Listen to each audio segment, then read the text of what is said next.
হাতে যদি মাত্র 5 মিনিট সময় থাকে তাহলেই তৈরি করে ফেলতে পারবেন দারুণ সুস্বাদু চিজি বাইট পরোটা। বানাতেও সময় লাগে খুব অল্প এবং উপকরণও সামান্য। আসসালামু আলাইকুম, আমি আতিয়া নারায়ণগঞ্জ থেকে। একটা প্যানের মধ্যে প্রথমে দিয়ে দিচ্ছি সামান্য একটু বাটারটা যখন গলে যাবে এই পর্যায়ে একটা ফ্রোজেন পরোটা আমি এখানে ব্যবহার করছি। আপনারা আপনাদের পছন্দ মতো কম বেশি নিতে পারেন, তবে প্রথমে আমি একটা পরোটা দিয়েই করব। বাটারটা যখন গলে যাবে এখানে দিয়ে দিচ্ছি ফ্রোজেন পরোটা।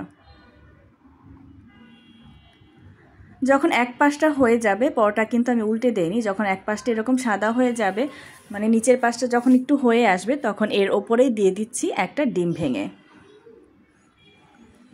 এখন ডিমের পরিমাণ মতো দিয়ে দিচ্ছি সামান্য একটু লবণ আর হালকা একটু ঝালের জন্য ব্যবহার করছি গোলমরিচের গুঁড়া। যেহেতু এই নাস্তাটি আমি আমার বাচ্চাদের জন্য তৈরি করছি, ওদের জন্য হালকা ঝাল ব্যবহার করছি। এখন উপর থেকে একটা চামচের সাহায্যে ডিমটাকে ভেঙে দিতে হবে এবং ভালো মতো পরোটার গায়ে ছড়িয়ে দিতে হবে, যাতে সম্পূর্ণ পরোটার মধ্যে ডিমটা ভালো মতো লেগে যায়। একটা চামচের সাহায্যে এই কাজটা করতে হবে। আর চুলাটা কিন্তু একবারে জ্বালানো আছে এবং চুলার আঁচটাকেও আমি একেবারে লো করে রেখেছি। আর সম্পূর্ণ রেসিপিটাই করতে হবে চুলার আঁচটা একেবারে লো করে দিয়ে। যখন ডিমটা এভাবে পুরো পরোটার গায়ে লাগানো হয়ে যাবে, ডিমটা একটু সেদ্ধ হওয়ার জন্য ঢাকনা দিয়ে ঢেকে দিচ্ছি 1 থেকে 2 মিনিটের জন্য। খুব বেশি সময় নিয়ে ঢাকতে হবে না, তাহলে পরোটাটা নিচের অংশে পুড়ে যাবে। এর জন্য 1-2 মিনিটের মতো হালকা একটু ঢেকে নিচ্ছি। ঢাকনা তুলে নিচ্ছি। এবার ওপর থেকে ছড়িয়ে দিচ্ছি সুন্দর একটা ফ্লেভারের জন্য অরিগ্যানো। আপনাদের হাতের কাছে অরিগ্যানো না থাকলে অরিগ্যানো স্কিপ করতে পারেন। এবার ঢাকনা তুলে নিচ্ছি। ডিমটা কিন্তু অনেকটাই হয়ে গেছে। এই পর্যায়ে দিয়ে দিচ্ছি 2টা স্লাইস চিজ। আমি ডিমের ওপরে স্লাইস চিজ দিয়ে দিব, আপনারা এখানে মজরেলা চিজ দিতে পারেন। আমি এখানে 2 পিস স্লাইস চিজ ব্যবহার করেছি। 2 পিস স্লাইস চিজ এক পাশে দিয়ে দিচ্ছি। এক পাশে দিয়ে দিলাম স্লাইস চিজ। এবার অপর পাশ থেকে পরোটাকে ফোল্ড করে দেব, মানে পরোটাটাকে ভাঁজ করে দিব চিজের ওপরে। একটু দেখে বুঝে নেবেন আমি কাজটা কিভাবে করছি। এবার হালকা একটু চেপে দিব, যাতে করে ওপরে যে ডিমের অংশটা আছে সেটাও ভালো মতো সেদ্ধ হয়ে যায় এবং চিজটা পরোটার গায়ে ভালো মতো লেগে যায়। এই পর্যায়ে দিয়ে দিচ্ছি সামান্য কিছুটা বাটার, যাতে পরোটাটা একেবারে ক্রিস্পি হয়। এর জন্য একটু বাটার ব্যবহার করছি।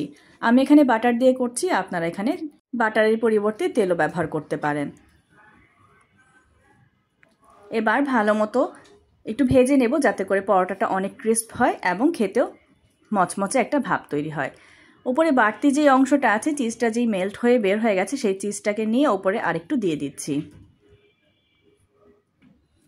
ভালো মতো নেড়ে চেড়ে দিচ্ছি এবং এই পাশটাকেও একটু উল্টে ক্রিস্প করে ভেজে নেব। পরোটাটা কিন্তু ভাজা হয়ে গেছে। এইভাবে কিন্তু চাইলে 5 মিনিটে বাচ্চাদের টিফিনের নাস্তায় তৈরি করে দিতে পারেন বা সন্ধ্যায় চায়ের নাস্তাও তৈরি করতে পারেন। ছোট থেকে বড় সবাই পছন্দ করবে। এবার সুন্দরভাবে কেটে একটু পরিবেশন করছি। যেহেতু বাইটস, তার জন্য আমি একটু ছোট ছোট করে কেটে দিচ্ছি দেখার সৌন্দর্যের জন্য।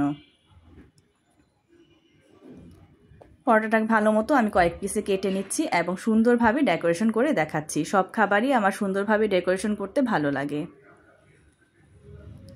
দেখুন কতটা চিজি হয়েছে। আজকে যেহেতু আমি একটু অসুস্থ, ভয়েস দিতে খুব কষ্ট হচ্ছে। আমার ভয়েসটা শুনতে যদি আপনাদের কাছে খারাপ লেগে থাকে, ক্ষমা সুন্দর দৃষ্টিতে দেখবেন।